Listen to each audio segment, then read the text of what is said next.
As Nigeria celebrates its 65th anniversary, Nigeria's future rests heavily on its youth, who make up majority of the population. Their energy and their creativity, their voice is very essential to nation building. But the question remains, are they really and truly empowered to shape the Nigeria of tomorrow?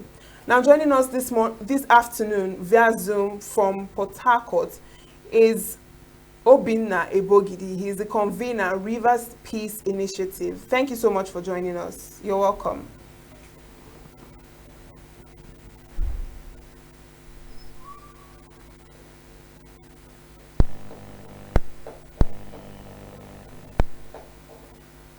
Can you hear me, Mr. Ebogidi? Are you there?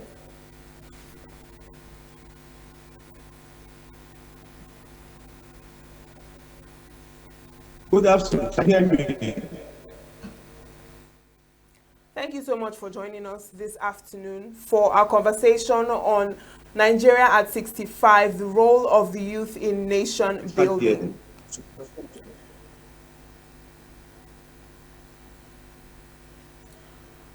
Nigeria today has one of the largest youth populations in the world. How would you assess the current role of Nigerian youth in the nation's development?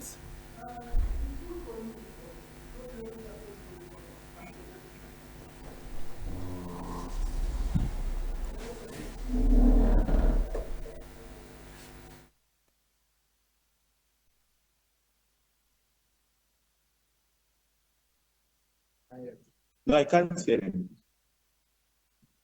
With Obinna Ebogidi, but we'll be back in a moment to continue that discussion. Stay tuned.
Nigerians are always praying to God, and prayer to God is never useless.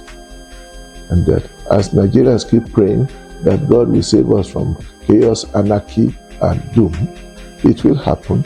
And how it will happen, maybe that's when we will see the hand of God. It can happen with a military coup, but it can also happen with a civilian ruler who suddenly turns things around, decides to turn things around. We shall see.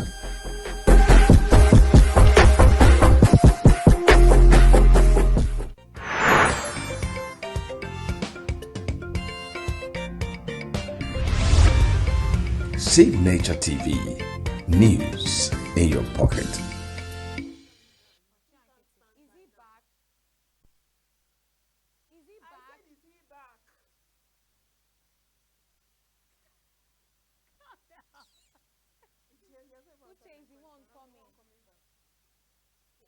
Uche, but is the man ready?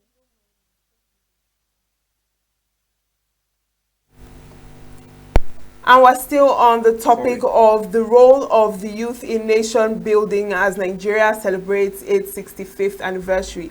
And joining us via Zoom, Obinna Ebogidi. Are you there?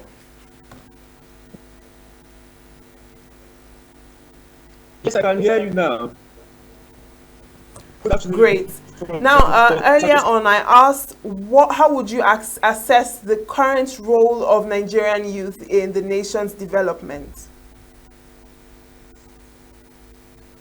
Okay, so if you said from here, how I assess the role of our Nigerian youth in nation building currently. uh, the fact I think the youth are actually doing quite a lot, despite the many limitations and the obstacles that it's part of the generation of youth. Currently, youths having various sectors of the Nigerian economy. So, yeah, actually, aside from inspiration, you have youths who are exceptionally well in the area of entertainment. You have youths who are doing exceptionally well into nation building in the commerce and the business sector. There are fintechs that are driven by initially driven by youths with most and very minimal support. You have youths who are doing exceptionally well, putting this country on the map in the sports sector, from football to track events. So youths are performing extraordinarily, and I want to stress on the word extraordinarily, given the many gaps that we currently have in the country when it comes to, for instance, issues of inclusion, when it comes to social capital, when it comes to some of the negative vices that have been brought up by the lack of support, the much less support from government. So youths have been able to, most youths have been able to distinguish themselves despite the negative gaps in the unemployment. We have seen an astronomical rise in issues surrounding drug abuse. We have seen, I mentioned earlier, unemployment. But despite some of these critical challenges, Nigerian youths have distinguished themselves. They are competing excellently well with their peers across the world. And that, to me, it's similar to the resilience of the Nigerian spirit. The Nigerian is by nature able to survive where others falter, able to excel, able to shine, able to be outstanding, even very minimal motivation. So that is exactly where we have found ourselves. Youths have done credibly well, especially youths of my generation who have been given many privileges that the current generation of leaders who we have in the country enjoyed. We don't have that, but somehow a number of us have been able to distinguish ourselves across sector, across all the sectors, even in governance. A few young persons who have been able to find themselves within the governance sector, see, they are doing exceedingly well. And then you can also see that I saw you talking about the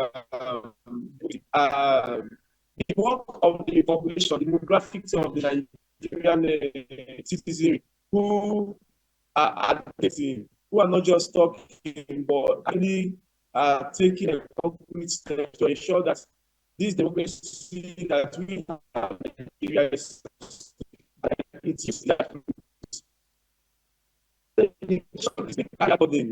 they are the youth also across organizations. So you have to give it to Nigerian youth. And Nigerian youth have been excellent. Nigerian youth have been really quite exceptional. We have, like I did say, despite the many challenges, we have been able to distinguish ourselves. Many people want to point to the menace of internet fraud and every other criminal tendencies that you hear in society. These are due largely to also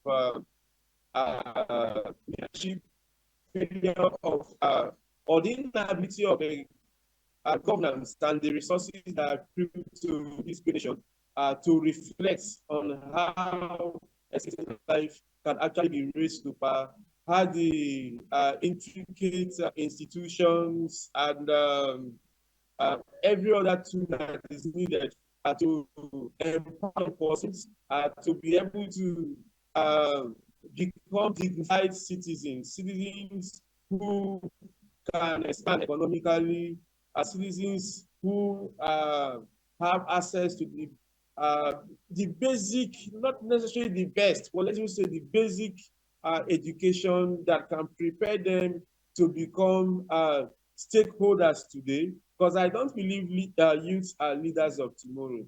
I actually believe that youths are stakeholders today. Stakeholders that, if are properly guided, if properly empowered, if properly trained and mentored, could actually become partners, generational partners with those who are ahead of us. And so, by and large, Nigerian youths, as Nigeria celebrates 65 years, Nigerian youths have actually been exceptional. We have played our own role, both as defenders of democracy, as defenders of even this country, as some of the most excellently celebrated champions of this country. Nigerian youths are amongst those who have really placed and represented this country on the right notes. That notwithstanding that there are a few persons that have also probably brought disrepute to the country, a few youths, but on the majority, Nigerian youths have done really well. The not too young to contest or not too young to run for election act actually gave more youth more access to political offices over the years. Now, have we actually genuinely seen inclusion in politics or decision making in Nigeria, or is it just, still the tokenism? Please start with your question. I had issues hearing you. Oh, okay. I said that the not too young to act or not too young to run or contest for election is an act that has given Nigerian youth access to political offices. But over the years, have we seen genuine inclusion of young Nigerians in politics or decision makings, or is it still tokenism? Okay, so if I hear you, I'm actually very well. But the first part of question, it has not to run act which is my place is yielding the desired fruits by actually empowering young persons who are by virtue of being elected or even now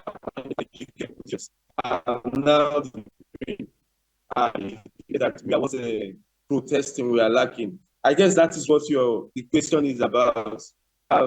Okay, so if that's what you're asking, then I would want to say it has actually been neither here nor there. And I say this because, for instance, you look at the current National Assembly. How many young persons are actually in the National Assembly? I was one of those who championed the movement in Yoruba State.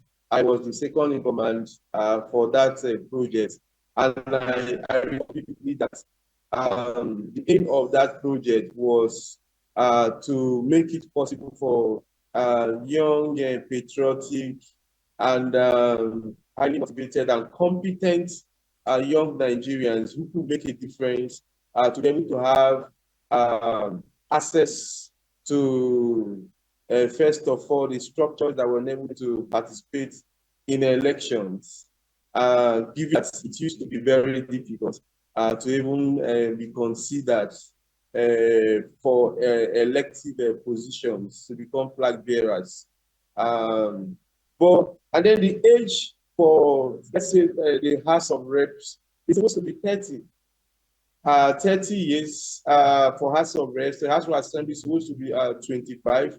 But unfortunately, I say this, and I feel very sad that the internal political machineries of political parties have, number one, has not allowed us to really reap from the dividends of that act, because even up until now, it is still very, very difficult for young persons to emerge as a party flag bearers, because we still practice the democracy by and large that is majorly in the name.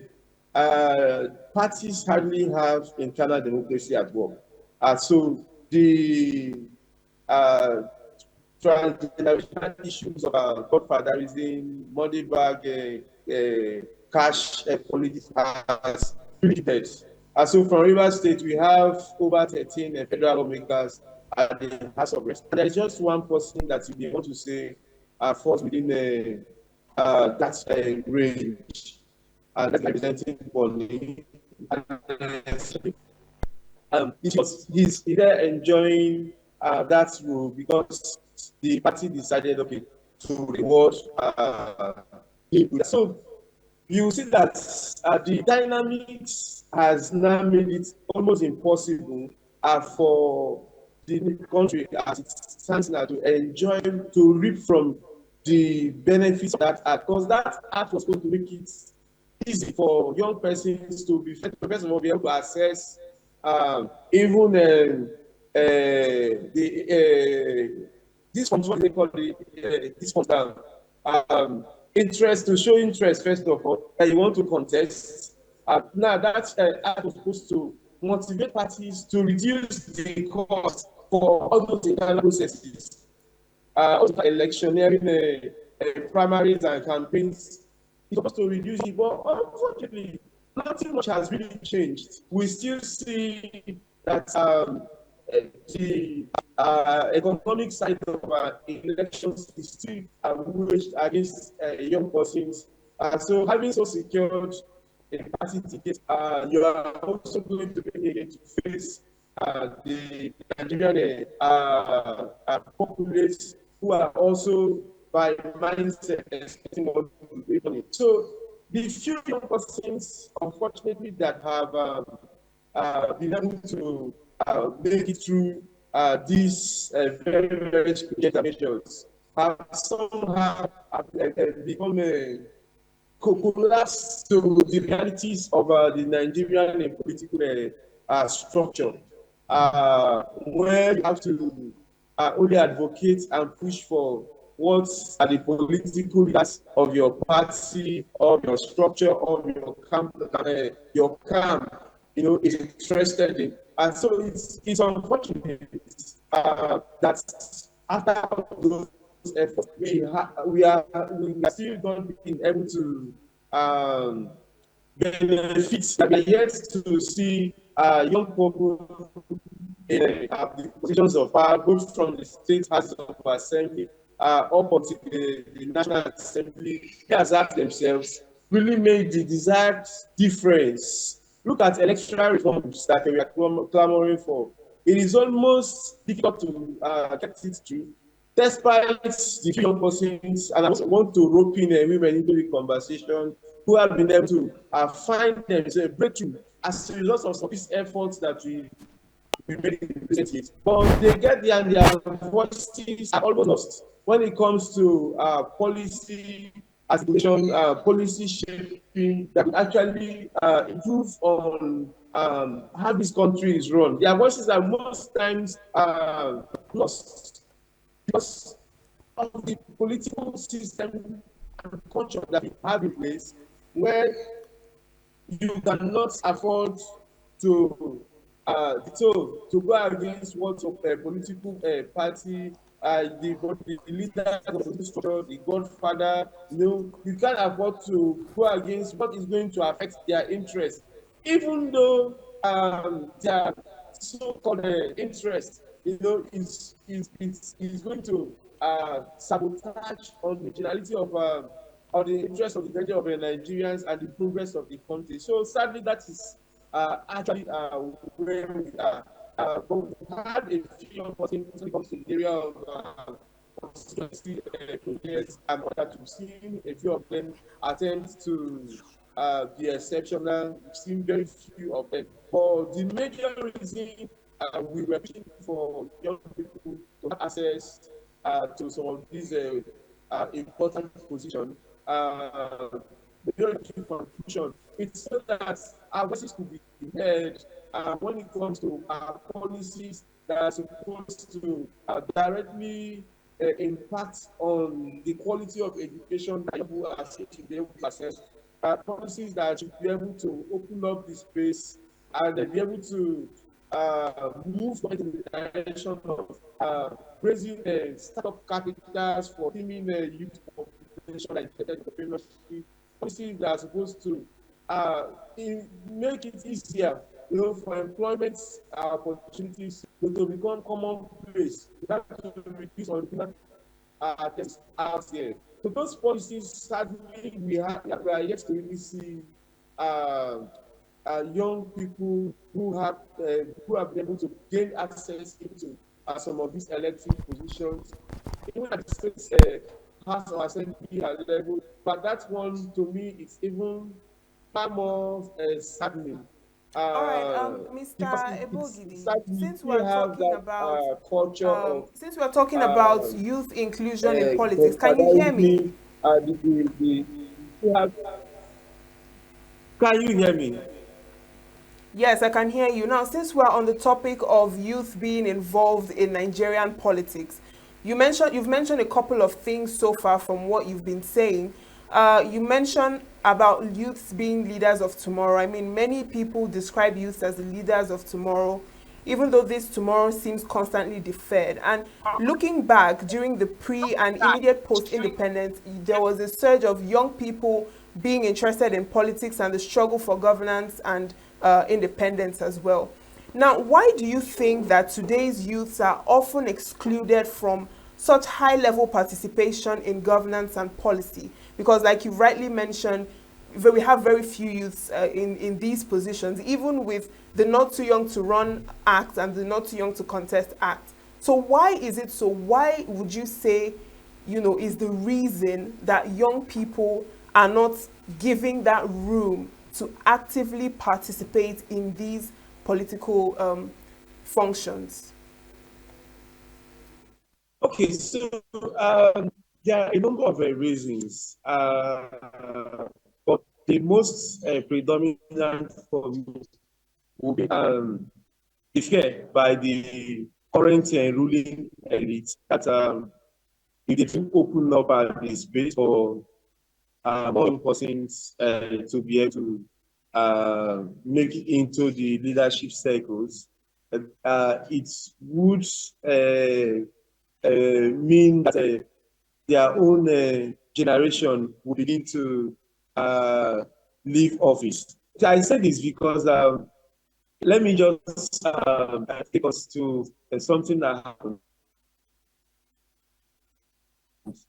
In 2017, when we are still pushing for this act passed by the administration of the late President Muhammadu Buhari, I led a delegation to see the then Speaker of the Rivers State House of Assembly.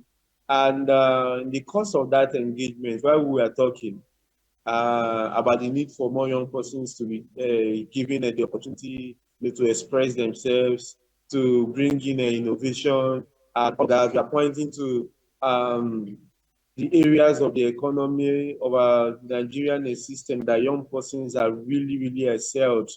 And after the wonderful address, the then speaker, the first thing he said is that he's really impressed with what we are saying. That we are saying that we are not too young to run. That what it also means is that he's not too old to run.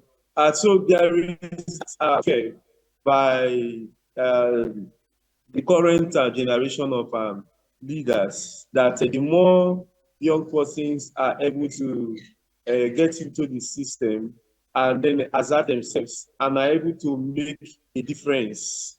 What it means is that many of them would have to be retired. And it doesn't have to be like this. I actually think that there is need for collaboration, there is need for international partnership, there is need for mentorship. You see this in spaces aside here. We see that in other sectors of Nigerian life. But when it comes to the area of politics, I've seen the rigidity, the near almost forceful manner in which youths try to break through to be recognized, for their voices to even be heard within our political structures. And it's funny because by the dynamics, young people make up for about the highest voting demography in the country, even within political parties. But sadly, because of the way the country is currently structured, economically wise, not hard chance, and I don't know if say it is